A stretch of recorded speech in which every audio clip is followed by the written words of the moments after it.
SDN Sriwedari 1 Ibu Puji Handayani SPD SD, dan yang terhormat teman-teman guru SDN Sriwedari 1. Pertama-tama, marilah kita panjatkan puji syukur kehadirat Allah Subhanahu wa Ta'ala yang telah melimpahkan karunia serta hidayahnya sehingga pada hari ini kita dapat bertemu di acara Diseminasi Budaya Positif di Sekolah.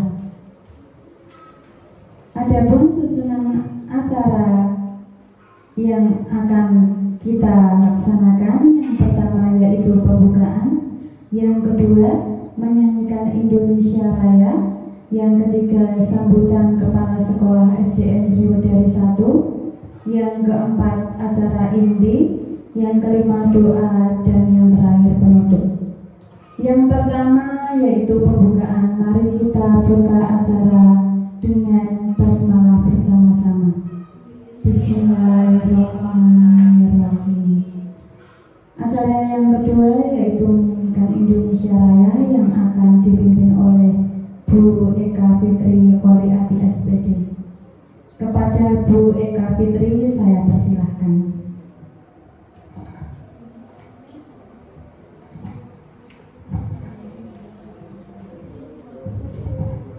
Hadirin dimohon berdiri.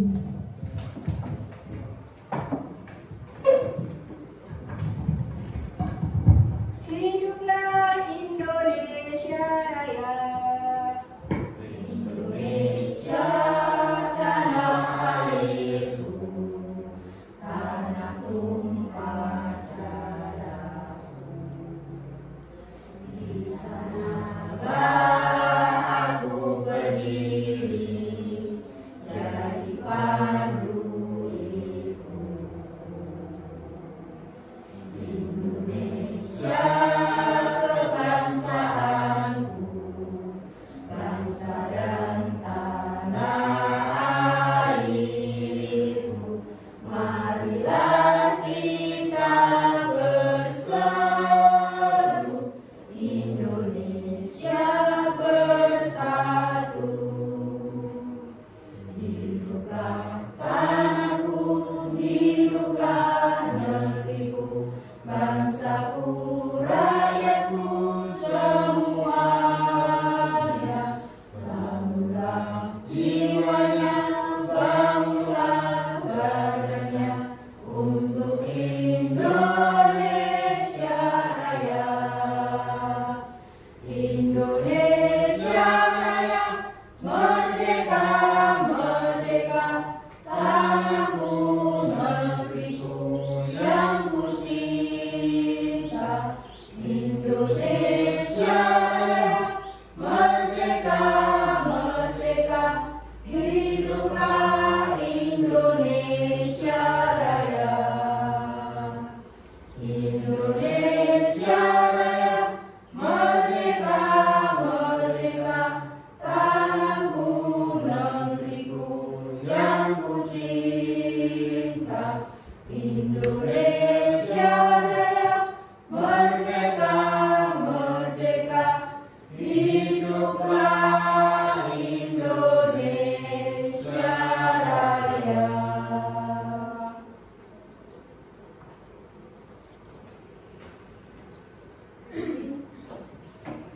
Hadirin dipersilahkan untuk duduk kembali. Acara yang ketiga yaitu sambutan kepada Kepala Sekolah SDN Sriwedari 1 Bu Puji Handayani SPD SD, kami persilahkan. Assalamualaikum warahmatullahi wabarakatuh. Warahmatullahi wabarakatuh. Yang saya hormati Ibu, Bapak Ibu Guru SD Sriwedari 01.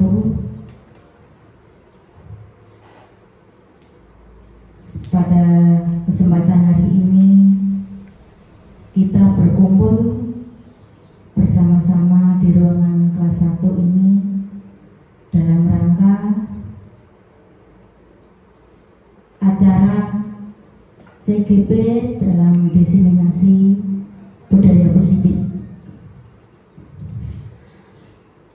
Yang kedua, kita aturkan salam pada junjungan Nabi Muhammad SAW. Semoga kita nantikan syafaatnya di yaumul qiyamah nanti.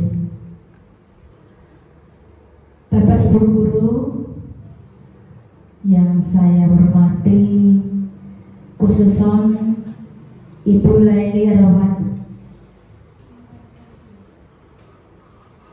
Ibu Laili Arawati memang yang kami hormati, terima kasih mengadakan acara pada pagi hari ini yang keadaan cukup panas.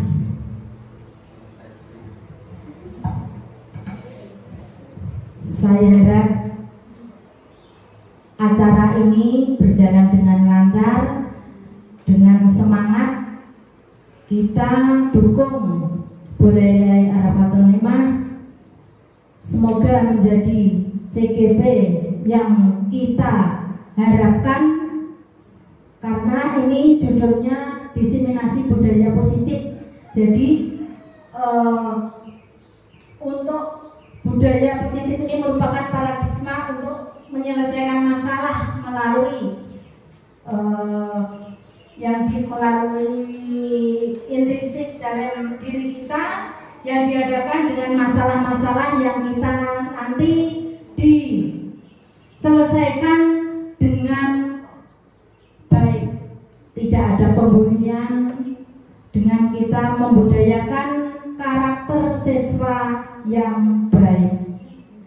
Mohon dukungan Bapak Ibu yang lain untuk mendukung CGP Bu Laili Arafatun Nimah nanti menjadi guru penggerak yang bisa menularkan ilmunya yang diterapkan di SD Sriwedari 1.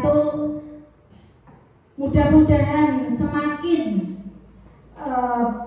maju pendidikan kita, karena kita dituntut dalam kurikulum merdeka ini membudayakan P5, profil belajar Pancasila.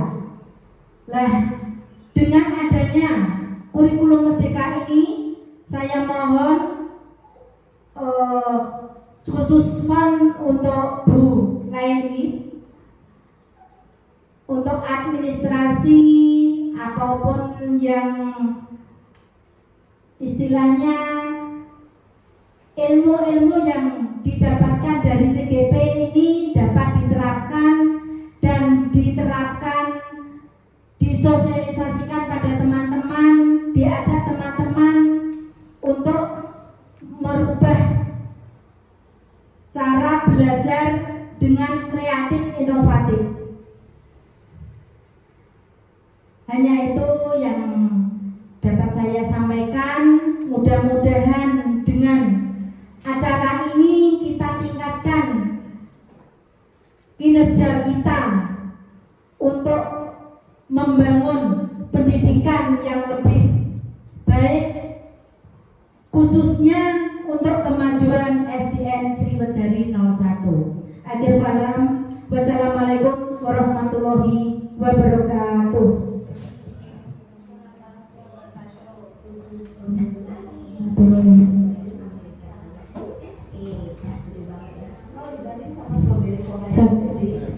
Terima kasih Pak.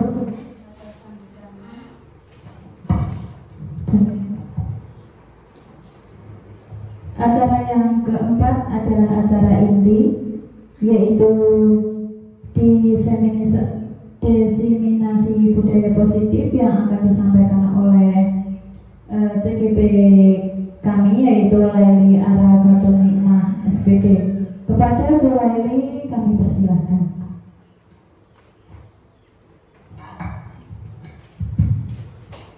Assalamualaikum warahmatullahi wabarakatuh. Yang terhormat Ibu Kepala Sekolah Ibu Puji Indrayani, kemudian segenap rekan-rekan Seru dari 01 yang sangat saya sayangi. Pada hari ini kita akan belajar bersama dengan tema budaya positif. Ini merupakan ilmu yang saya dapatkan dari pendidikan guru penggerak kemarin pada modul 1.4. Jadi saya berharap teman-teman semua saling mendukung dan berkolaborasi bersama untuk mewujudkan budaya positif di lingkungan SDN Seru dari 01 ini. Nah, ibu-ibu, bapak-bapak yang terhormat, sebelum saya memulai acara pada hari ini, biar makin segar, kita akan ice breaking dulu ya. Next, tolong. Dimohon Bapak Ibu untuk berdiri sejenak.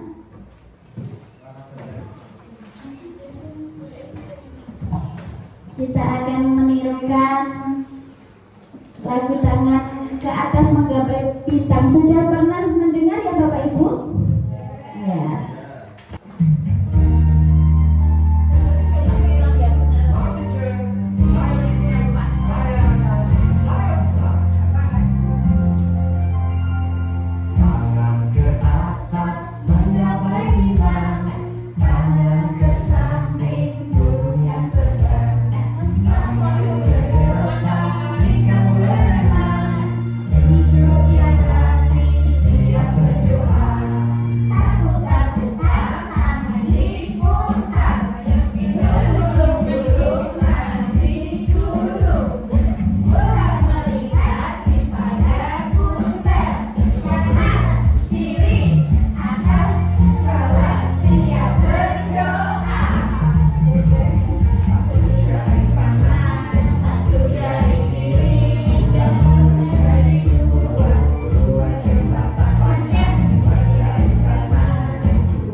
Terima kasih. Bapak Ibu sudah merasa segar?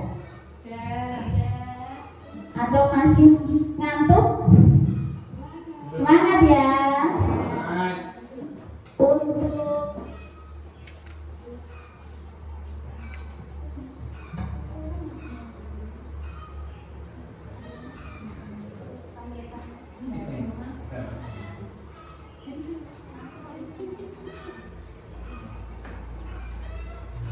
Bapak Ibu, apakah sudah mengetahui apa itu budaya positif?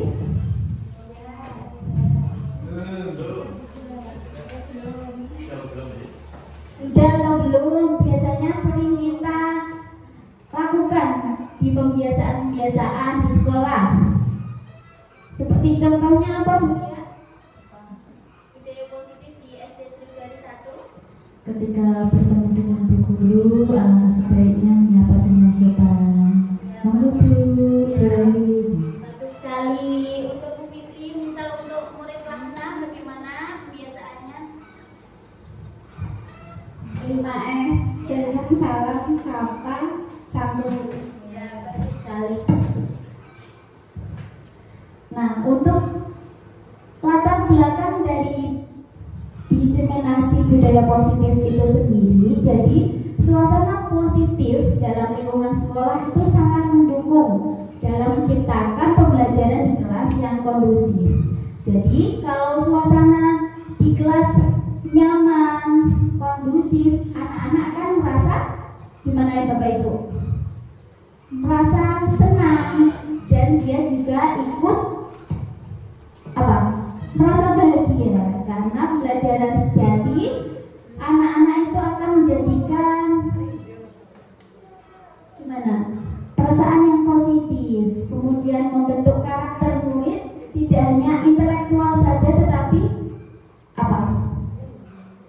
lingkungan yang positif juga berpengaruh seperti itu ya.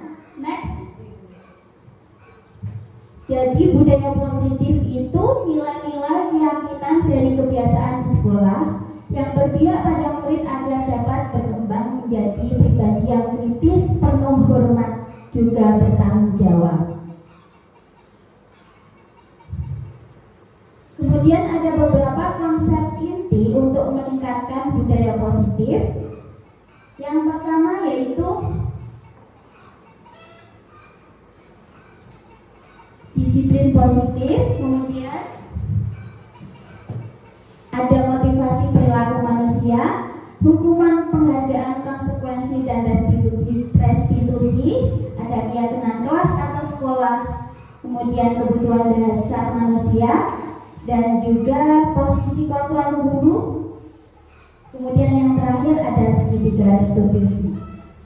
Nah, sebelum kita ke konsep inti, kita harus mengetahui filosofi pendidikan Ki Hajar Dewantara. Yang pertama, bukan tabula rasa. Itu apa ya Bapak Ibu? Jadi, bukan tabula rasa itu anak ibarat sebuah kertas putih.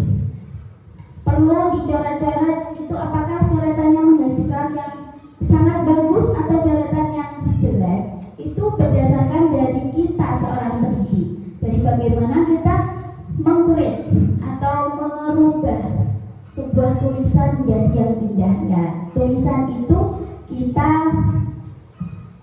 analisakan sebagai seorang murid. Kemudian yang kedua, kodrat alam dan zaman anak. Jadi kita mendidik anak itu disesuaikan dengan perkembangan zaman saat sekarang. Misal saat ini anak-anak melek teknologi, jadi muridnya harus lebih menguasai teknologi. Yang ketiga, tujuan pendidikan menuntun, bukan menuntut. Jadi kita sebagai seorang guru harus mendidik dan membimbing anak, bukan menuntut hak untuk selalu memaksa seperti itu. Jadi kita harus membimbing dengan baik.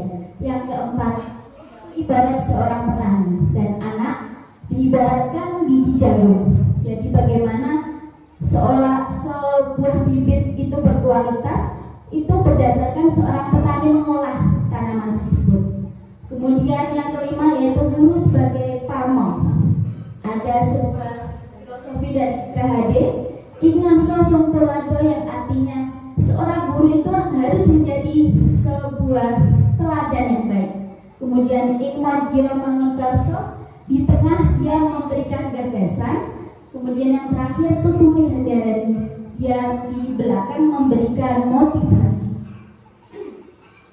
Yang keenam yaitu pendidikan berpihak pada anak. Jadi seorang guru harus memberikan pendidikan yang bisa memberikan anak yang menjadi menyenangkan, tidak secara terpaksa mengikuti pembelajaran. Yang ketujuh, jelas ini pendidikan yang sangat penting, yaitu pendidikan budi pekerti pada anak. Selanjutnya, nah jadi untuk membangun budaya positif, sekolah perlu menyediakan lingkungan yang positif ya Bapak Ibu. Jadi seorang guru harus menciptakan sebuah perubahan agar mereka mampu berpikir, bertindak, dan menciptakan serta bisa mandiri dan bertanggung jawab. Ini ada beberapa pendekatan teori kontrol yang selanjutnya kita bisa lihat. Next. Jadi ada beberapa perbedaan antara stimulus respon dan teori kontrol. Kalau stimulus respon itu kebutuhan kita sama, kalau teori kontrol berbeda. Kemudian responnya semua orang melihat kita itu sama, tetapi kalau teori kontrol sendiri semua orang memiliki gambaran yang berbeda. Kemudian responnya kita mencoba mengubah orang agar pandangan sama, tapi teori kontrolnya berusaha memahami pandangan orang lain tentang dunia. Dan responnya perilaku buruk itu selalu dilihat sebagai suatu kesalahan, tapi teori kontrol ada memiliki tujuan tertentu. Kemudian respon orang lain bisa mengontrol saya. Kalau teori kontrol hanya bisa mengontrol diri sendiri. Kemudian respon saya bisa mengontrol orang lain. Teori kontrolnya Anda tidak bisa mengontrol orang lain. Untuk stimulus respon pemaksaan ada saat tujuan. Teori kontrolnya kolaborasi dan konsensus menciptakan pilihan baru.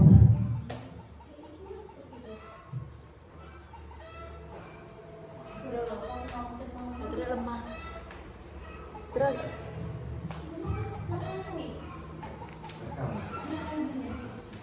Nah,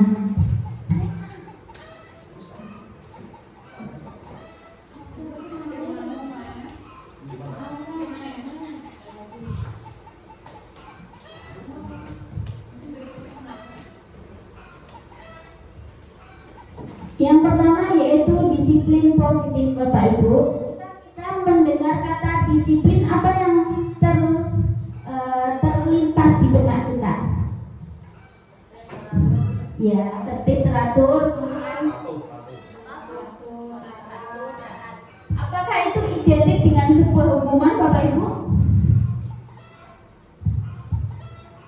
Iya atau tidak? Disiplin itu ada hubungannya dengan hukuman atau tidak? Padahal menurut pembelajaran disiplin positif itu sangat berbeda. Karena belajar tentang disiplin positif itu tidak harus memberikan sebuah hukuman. Nah, disiplin positif sendiri itu merupakan salah satu cara dalam penerapan disiplin dari nilai-nilai kebajikan universal yang diterapkan di sekolah. Tujuannya itu untuk menumbuhkan kesadaran anak, di mana anak itu bisa melakukan sesuatu tanpa suatu ancaman atau tanpa unsur keterpaksaan juga, dan juga memberikan hadiah atau sebuah hukuman. Kemudian kalau nilai-nilai kebajikan universal kita bisa lihat itu semua terkandung dalam apa Bapak Ibu? Profil? Ya, ada 5, yaitu yang pertama beriman bertakwa kepada Tuhan yang Maha Esa dan berakhlak mulia. Kemudian yang kedua berkebinakaan global, bergotong royong, kreatif, bernalar kritis dan mandiri. Ya, betul. Yang kedua yaitu motivasi perilaku manusia. Jadi sebuah motivasi itu ada 2, ada yang dari internal itu dari dalam diri sendiri, kemudian eksternal itu dari luar, selain dari dalam diri sendiri. Next. Untuk motivasi eksternal sendiri itu ada 2. Jadi anak melakukan disiplin itu dari hukuman. Kemudian yang kedua yaitu untuk mendapatkan penghargaan atau imbalan atau apresiasi hadiah. Kemudian yang kedua yaitu motivasi internal dari dalam dirinya sendiri, yaitu menjadi orang yang mereka inginkan dan menghargai diri sendiri dengan nilai-nilai yang mereka percaya. Nah, menurut Bapak Ibu, motivasi yang paling bagus berarti motivasi eksternal atau internal ya Bapak Ibu? Ya, bagus sekali. Jadi kita sebagai guru harus membangun motivasi internal dari dalam murid. Selanjutnya yang ketiga itu hukuman, penghargaan, konsekuensi dan juga restitusi. Jadi sebuah hukuman itu selalu berkaitan dengan sanksi.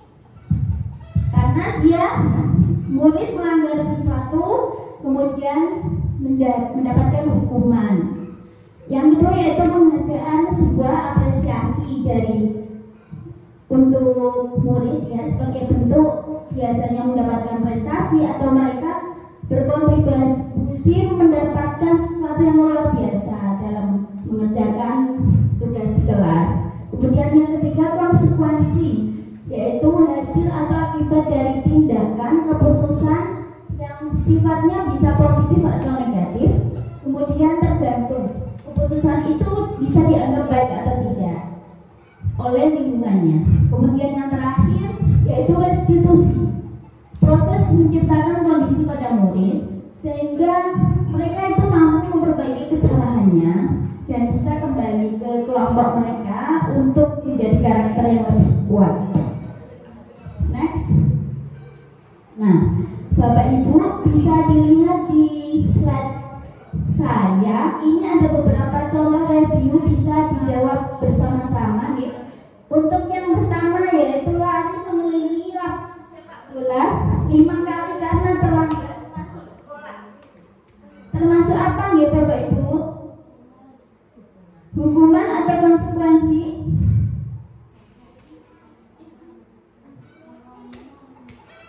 Hukuman atau konsekuensi?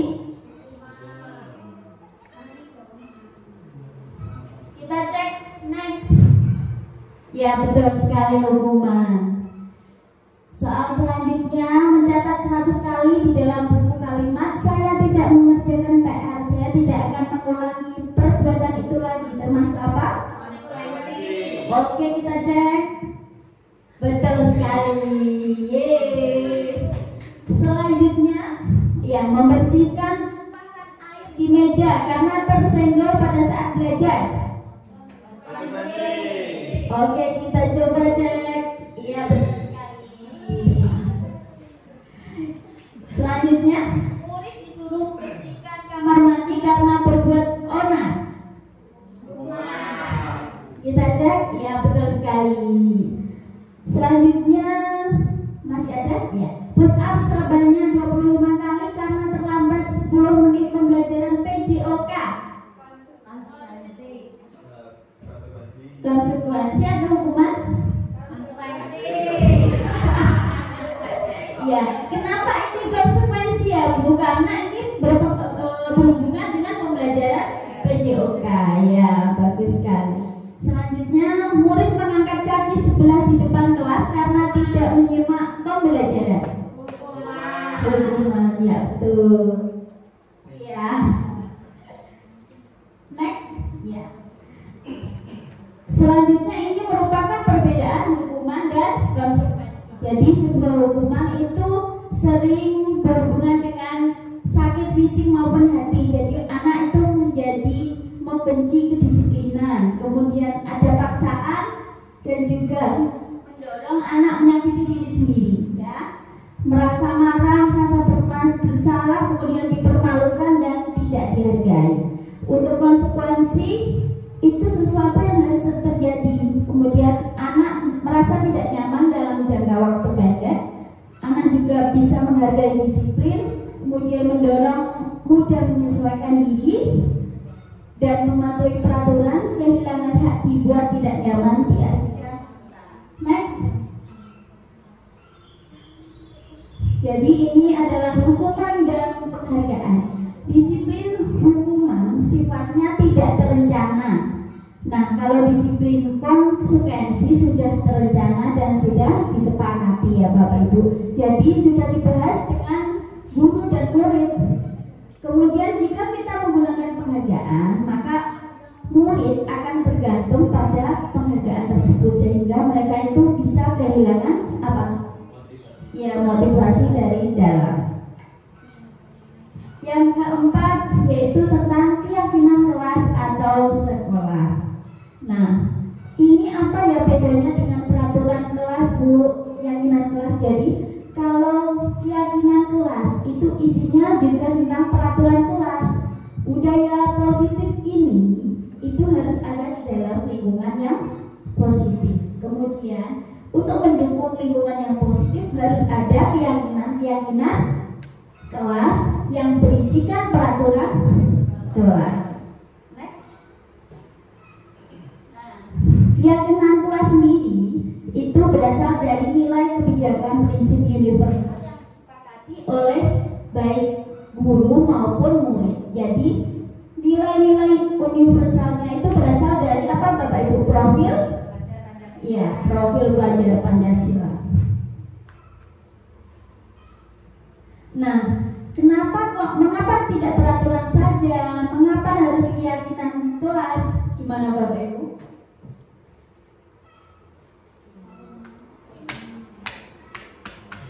Ya, kenapa? Karena dalam suatu keyakinan kelas itu kebajikan universal tadi ya. Next. Nah, jadi untuk mendukung motivasi internal yang dari dalam diri murid itu, kita kembalikan ke nilai-nilai keyakinan tadi murid. Untuk membentuk keyakinan kelas di kelas, ada beberapa opsi. Yang pertama yaitu lebih abstrak dari peraturan, kemudian biasanya pernyataan universal bersifat positif. Jadi tidak, misalnya kata-kata tidak boleh mencontek itu tidak bisa ya, harus positif. Berarti diganti gimana Bu? Tidak boleh mencontek diganti apa?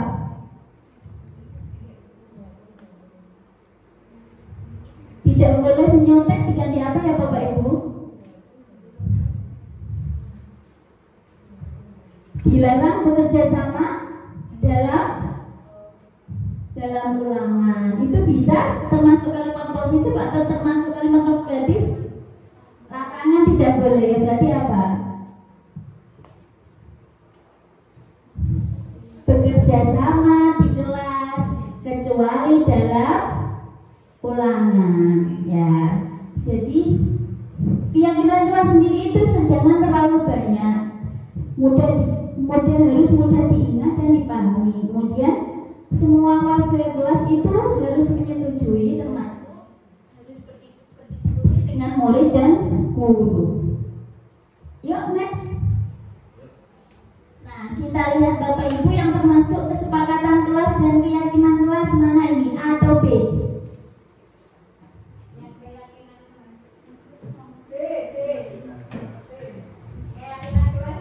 Keyakinan kelas yang mana? B atau A?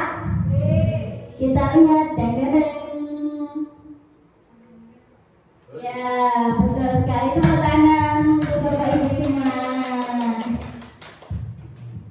Jadi kita bisa lihat kalau keyakinan kelas itu nilai yang dituju ada beberapa nilai. Kalau peraturan itu langsung ada kata-kata dilarang seperti itu, ya. Next. Nah, ini contoh keyakinan kelas 5. Mungkin nanti bisa diadaptasi sesuai dengan murid-murid kelas lainnya. Disesuaikan dengan diskusi ya. Terutama ini harus ada kesepakatan dari wali kelas dan juga murid. Next. Yaitu kebutuhan dasar manusia dan dunia berkualitas. Ada 5 kebutuhan dasar manusia. Yang pertama yaitu bertahan hidup, penguasaan, kebebasan, kesenangan, dan juga cinta kasih. Bertahan hidup berarti berhubungan dengan kebutuhan yang bersifat fisiologis. Misalnya itu kesehatan, makanan, kemudian rumah, seperti itu. Untuk yang kedua, kasih sayang berarti merasa disayangi, merasa dihargai. Itu termasuk kebutuhan psikologis. Yang ketiga, penguasaan itu berhubungan dengan kekuatan mencapai sesuatu, mencapai sebuah prestasi, kemudian merasa memiliki harga diri. Yang keempat, kebebasan. Mereka anak-anak menginginkan sebuah kebebasan, menginginkan pilihan sendiri. Mereka banyak bergerak, pengen bermain seperti ini itu ya. Yang terakhir yaitu kesenangan. Mereka mencari kesenangan, tertawa, bermain bersama teman-temannya seperti itu. Nah, kita akan melihat ada sebuah soal. Ini berdasarkan kebutuhan dasar manusia. Bapak Ibu bisa memilih. Ini termasuk contoh kebutuhan dasar manusia yang apa? Apakah termasuk kesenangan, kebebasan, penguasaan, atau kasih sayang? Diterima. Yang mana Bapak Ibu? Kesenangan. Apakah kesenangan atau kebebasan?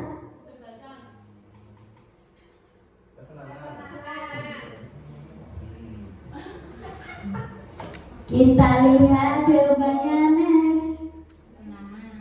Iya, betul sekali, kesenangan. Tepuk tangan untuk Bapak Ibu.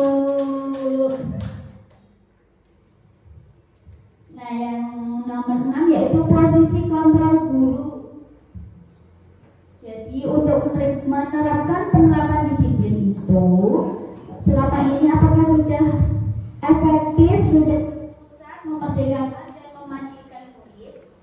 Ada beberapa nilai kontrol dalam yang harus diterapkan seorang guru. Ada yaitu penghukum, kemudian pembuat rasa bersalah, teman, pemantau, dan juga manajer. Nah, ini merupakan contoh dari kata-kata 5 posisi kontrol tersebut. Menurut panjenengan semua, yang sering jenengan lakukan pada murid-murid, itu termasuk posisi kontrol yang mana, nggih Bapak Ibu?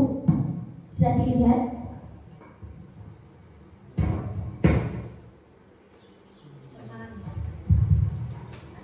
Biasanya kalau kelas kecil, kelas 1, 2, 3, itu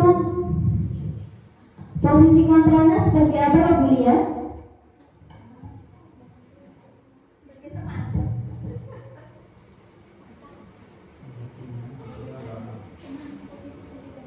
Iya, sebagai teman.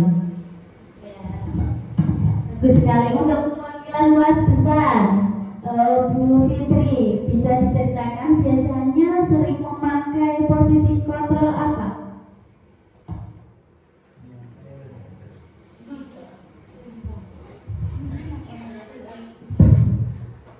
Untuk di kelas 6 biasanya bukan berperilaku ganda ya, tapi di antara penghukum, pembuat orang merasa bersalah, teman, pemantau, manajer, itu saya lakukan semua.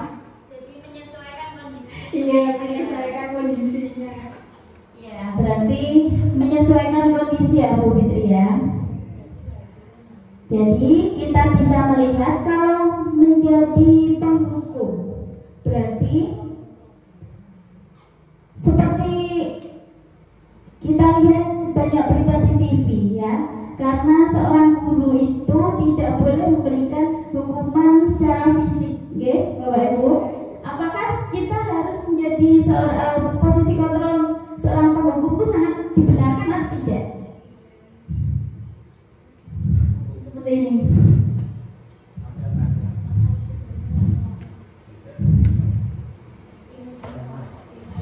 Iya atau tidak Bapak Ibu guru? Apakah bagus untuk diterapkan di sekolah?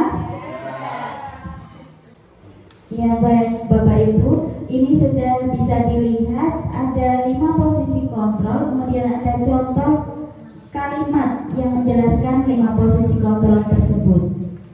Kemudian next kita akan mereview. Nah, ada beberapa pernyataan, jadi ini kita akan menjawab secara bersama-sama ya Bapak Ibu. Kamu tidak pernah benar melakukannya, itu termasuk apa? Penghukum? Gimana Bapak Ibu?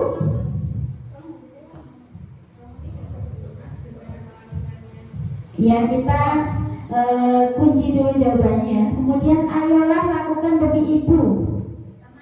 Teman ya. Kita kunci dulu. Apakah kamu mau dapatkan stiker bintang hari ini? Apa Bapak Ibu? Ya, kita kunci dulu. Kemudian bagaimana kamu bisa menyelesaikan masalah ini? Apa Bapak Ibu? Manajer? Ya. Kamu selalu yang paling terakhir. Penghukum. Kita cek next. Apakah betul semua?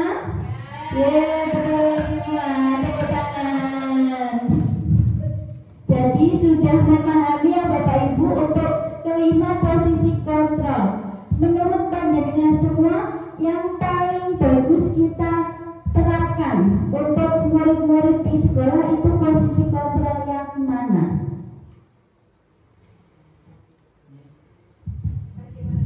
Manajer. Apa Bapak Ibu? Manajer? Apa betul?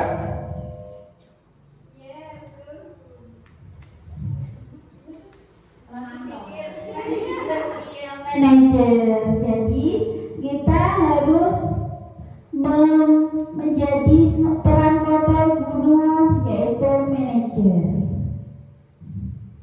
Selanjutnya segitiga restitusi. Segitiga restitusi itu apa ya Bu? Ya, restitusi sendiri itu proses menciptakan kondisi murid untuk memperbaiki kesalahan mereka. Jadi mereka bisa kembali ke kelompoknya menjadi karakter yang kuat. Ini merupakan ciri-ciri restitusi, ada untuk menebus kesalahan namun belajar dari kesalahan, kemudian juga memperbaiki hubungan, menuntun ke dalam dirinya sendiri, fokus pada karakter, kemudian ada fokus pada solusi, mengembalikan murid yang berbuat salah pada kelompoknya. Ini merupakan langkah dari segitiga restitusi, ada 3. Yang pertama yaitu menstabilkan identitas, kemudian validasi tindakan yang salah, dan juga menanyakan keyakinan. Tahapan yang pertama, menstabilkan identitas, itu ketika ada anak yang melakukan kesalahan, itu membuat kesalahan merupakan sesuatu yang wajar. Jadi manusia itu tidak ada yang sempurna, seperti itu. Ini merupakan beberapa pernyataan dari langkah menstabilkan identitas. Kemudian yang kedua, pernyataan dari tindakan yang salah. Bisa dikatakan dengan pernyataan ini, kamu mungkin melakukan kesalahan itu, mungkin punya alasan tertentu. Misalnya ada anak yang telat masuk kelas, kamu mungkin telat masuk kelas itu alasannya apa ya? Itu termasuk salah satu tindakan validasi tindakan yang salah. Kemudian selanjutnya yaitu menanyakan keyakinan. Jadi dikaitkan setelah ditanya alasannya, yang terakhir menanyakan keyakinan. Jadi kalau kamu melanggar seperti tadi, tidak berangkat sekolah tepat waktu, terlambat, berarti melanggar nilai-nilai yang disepakati apa ya kira-kira? Berarti anak-anak itu kemudian menjawab nilai disiplin Bu. Berarti anak tersebut sudah paham nilai-nilai keyakinan yang ada di kelas.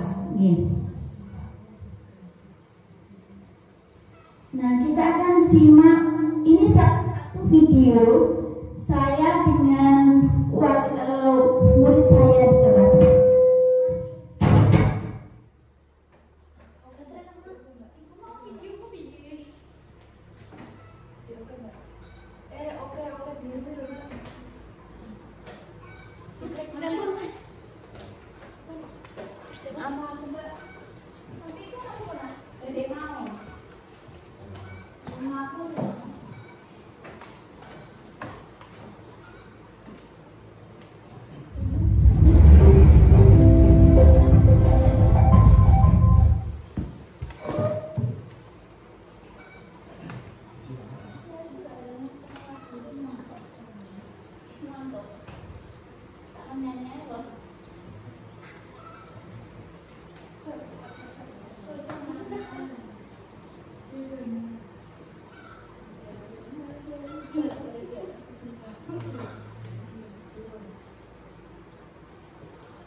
Ini nanti ada kasus.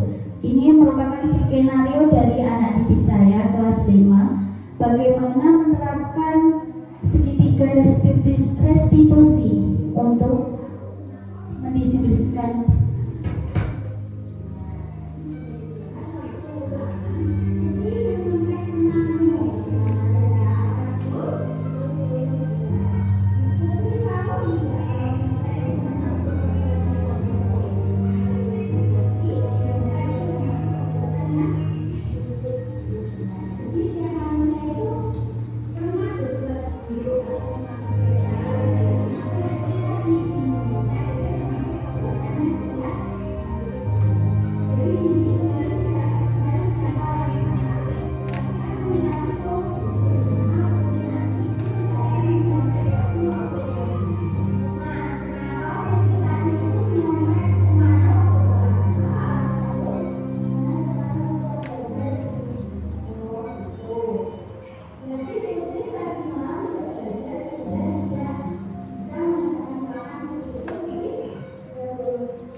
Itu tadi Bapak Ibu, ada seorang siswi saya dalam skenario sedang menyontek waktu ulangan. Nah, dalam posisi peran kontrol saya itu sebagai apa?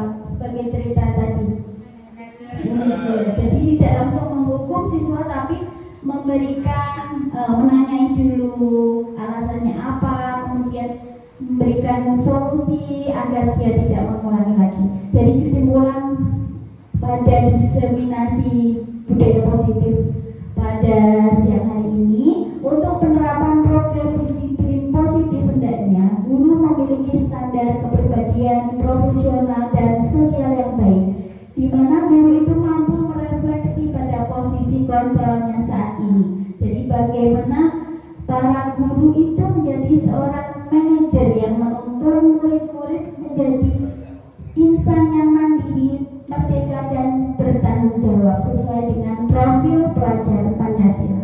Jadi Bapak Ibu, sebelum mengakhiri pembelajaran diseminasi positif siang hari ini, kita akan melakukan refleksi. Mohon Bapak Ibu menulis pada post-it yang sudah saya bagi, dikasih nama, kemudian Bapak Ibu menuliskan hal-hal yang dirasakan setelah mengikuti diseminasi hari ini, kemudian hal baik apa yang didapat dari pembelajaran hari ini. Monggo silakan ditulis. Nanti setelah menulis bisa ditempelkan di depan papan tulis.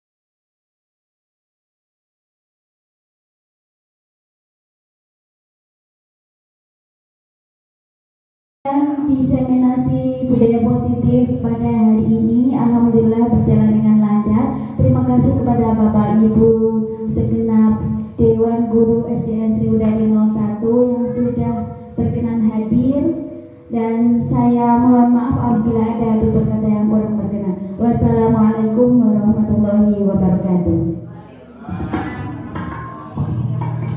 Waalaikumsalam warahmatullahi wabarakatuh. Terima kasih Bu Laili atas pemaparan tadi mengenai diseminasi budaya positif.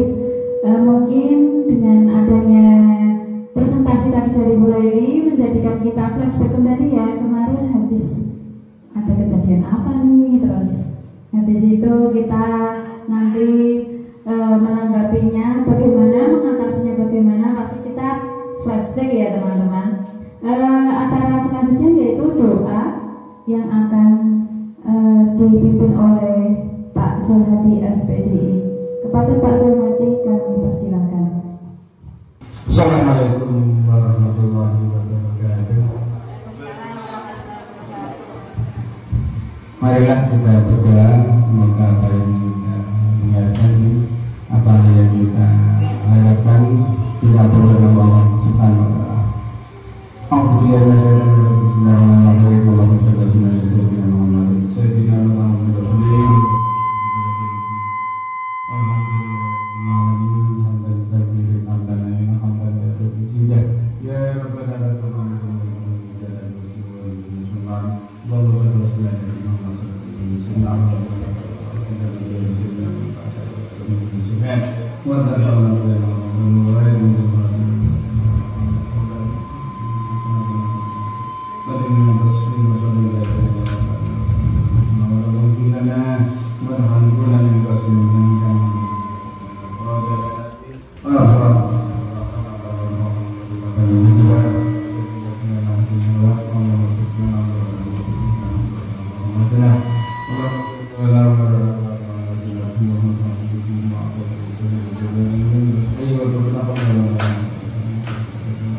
Allah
dari saya. Apabila ada kekeliruan, saya mohon maaf sebesar-besarnya. Wassalamualaikum warahmatullahi wabarakatuh.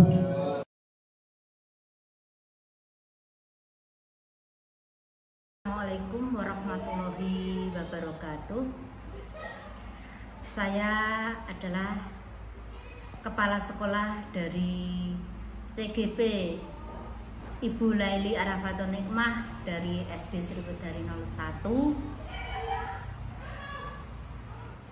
Untuk hari ini saya mau memberi respon atau stimulus pada CGP Bu Laili agar dalam melaksanakan CGP ini benar-benar serius dan tidak mengganggu dalam pembelajaran. Pada saat ini Bu Laili Arafatun Nikmah telah melaksanakan CGP atau pendidikan yang diikuti selama 6 bulan, yang nantinya Bu Laili Arafatun Nikmah dapat membawa SD Sriwedari 01 kemajuan yang lebih baik. Dari hasil pembelajaran yang diikuti selama CGP atau ilmu yang diberikan oleh fasilitator, mudah-mudahan bermanfaat dan bisa berkolaborasi dengan Bapak Ibu Guru di SD Sriwedari 01 Kecamatan Jaken. Adapun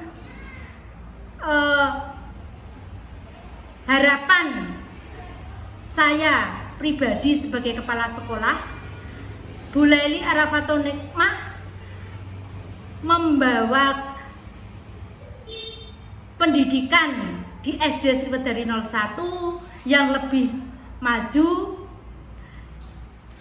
di dalam pembelajaran yang dilaksanakan di SD Sriwedari 1. Mudah-mudahan Bapak Ibu Guru di SD Sriwedari 1 terimbas atau termotivasi dari hasil CGP dari Bu Laili Arafatun Nikmah. Dalam kegiatan lokakarya yang dilaksanakan Bu Laili Arafatun Nikmah kemarin berjalan dengan lancar. Kemarin yang baru dilaksanakan yaitu budaya positif, dimensi budaya positif. Lah, ini sangat bermanfaat bagi anak didik dan Bapak Ibu Guru. Mengapa? Karena dimensi ini, budaya positif ini baru dilaksanakan ketika CGP Bu Laili Arafatun Nikmah mengikuti seleksi menjadi guru penggerak. Nah, budaya positif ini akan mengarahkan ke yang lebih bagus, terutama yaitu sebagai suri tuladan. Itu menunjukkan karakteristik atau karakter siswa. Bisa dinilai dari beberapa cara dalam budaya positif tersebut. Asalkan Bapak Ibu Guru di SD Sriwedari 1 itu mengikuti apa yang dihasilkan oleh Bu Laili Arafatun Nikmah, sehingga karakter anak-anak didik kita menjadi lebih baik. Sehingga pada saat anak-anak kita sudah selesai melaksanakan pendidikan di SD bisa diterapkan dalam kehidupan sehari-hari sampai tua. Demikian yang saya harapkan untuk khususnya pada Ibu Laili Arafatul Nikmah, semangat untuk melaksanakan ke tahap berikutnya. Semoga lancar, sehat, selalu diberi kenikmatan kesehatan, panjang umur, sehingga melaksanakan sebagai calon guru penggerak dapat berjalan dengan lancar. Semoga membawa nama baik SD Sriwedari 01, dan saya ucapkan terima kasih pada Bu Laili Arafatul Nikmah yang telah bersusah payah untuk melakukan semua yang disarankan oleh fasilitator, terutama itu PP, yaitu pengajar praktik yang kemarin juga dilaksanakan pada kurikulum. Demikian yang dapat saya sampaikan. Bila mana ada kata-kata, ucapan, saya mohon maaf yang sebesar-besarnya. Akhirul kalam, wassalamualaikum warahmatullahi wabarakatuh.